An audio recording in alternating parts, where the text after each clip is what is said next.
आणि दोन्ही राष्ट्रवादीच्या विलीनीकरणाच्या चर्चा अगदी जोर धरू लागलेल्या होत्या किंवा त्या सत्यात उतरणार आहेत असं चित्र दिसू लागलेलं होतं राज्यातल्या जिल्हा परिषद निवडणुकांच्या वेळेला। पण त्याच वेळेला दुर्दैवानं अजित पवारांचं निधन झालं। पण जिल्हा परिषद निवडणुकांच्या वेळेला तुतारीवरचे अनेक उमेदवार म्हणजे शरदचंद्र पवार पक्षाचे अनेक उमेदवार हे घड्याळावरती म्हणजे अजित पवारांच्या राष्ट्रवादीच्या चिन्हावरती लढलेले होते। पण आता अशी परिस्थिती झाली आहे की झडपी निवडणुकानंतर राष्ट्रवादी काँग्रेस शरदचंद्र पवार पक्षाची अवस्था एक प्रकारे तेलही गेलं आणि तूपही गेलं अशी काहीशी झाली आहे। दोन्ही राष्ट्रवादी काँग्रेसचं विलीनीकरण होणार अशीच राजकीय वर्तुळात चर्चा होती आणि याचाच पहिला टप्पा म्हणजे जिल्हा परिषद निवडणुकीत शरद पवारांच्या राष्ट्रवादीनं घड्याळ चिन्हावरती आपले उमेदवार सुद्धा उभे केले। राज्यातील किंबहुना देशातील ही पहिली वेळ असेल जिथे एका पक्षानं आपले उमेदवार स्वतःहून दुसऱ्या पक्षाच्या चिन्हावरती उभे केलेले। महत्त्वाची बाब अशी की यातील काही जण निवडून सुद्धा आले, मात्र आता निवडून आल्यानंतर ते अधिकृतरित्या राष्ट्रवादी काँग्रेस अजित पवार पक्षाचे उमेदवार झाल्यामुळे त्यांच्या मूळ पक्षाशी कायमचा संबंध संपलाय। यामध्ये पुणे जिल्ह्यातील इंदापूरच्या अंकिता पाटील, शिरूर मतदारसंघातनं जिल्हा परिषदेवरती निवडून गेलेल्या सुजाता पवार, कोरेगाव तालुक्यातील वाठार किरोली गटातील संध्या पाटील यांचा समावेश आहे। त्यामुळे आता ज्या शरद पवारांच्या उमेदवारांनी हातात घड्याळ बांधलं त्यांचं पुढे काय होणार हा सगळ्यात मोठा प्रश्न आहे।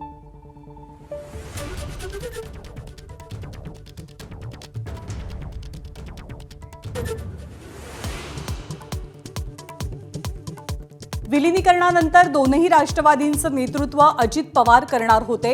शशिकांत शिंदेंचा मोठा दावा तर शिंदेंचं लिखाण अनाठाई आणि गैर, तटकरेंचा पलटवार।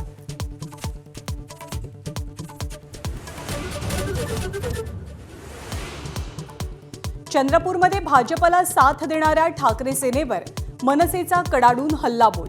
1 कोटींचा आरोप करणारे पैसे मोजायला बसले होते का, देशपांडेंना राऊतांचं प्रत्युत्तर। तर काय कारवाई होणार ते बघा, ठाकरे सेनेचा नगरसेवकांना इशारा।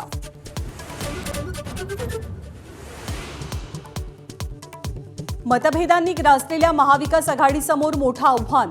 आगामी विधान परिषद आणि राज्यसभेच्या निवडणुकीसाठी एकी गरजेची। फूट पडल्यास मवियाचा एकही आमदार खासदार निवडून येणं अशक्य।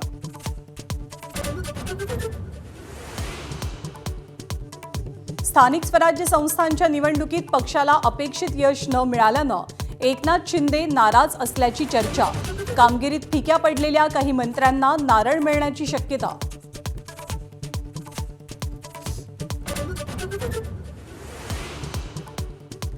अन्न आणि औषध प्रशासन विभागाचा लिपिक 35,000ची लाच घेताना रंगेहात ताब्यात। तर लाच प्रकरणाशी आपला संबंध आल्यास राजीनामा देईन, अन्न आणि औषध प्रशासन मंत्री नरहरी झिरवाळ यांची प्रतिक्रिया। नागपुरात बचत गटाच्या महिलांचा मंत्री बावनकुळेंना घेराव। गेल्या 10 महिन्यांपासून शिवभोजन थाळी योजनेचं 195 कोटींचं बिल थकीत असल्याचा महिलांचा दावा।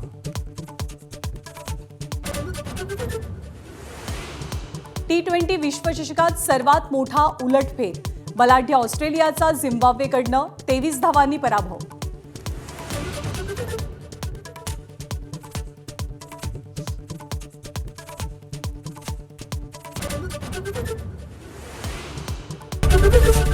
एबीपी माझा, उघडा डोळे बघा नीट।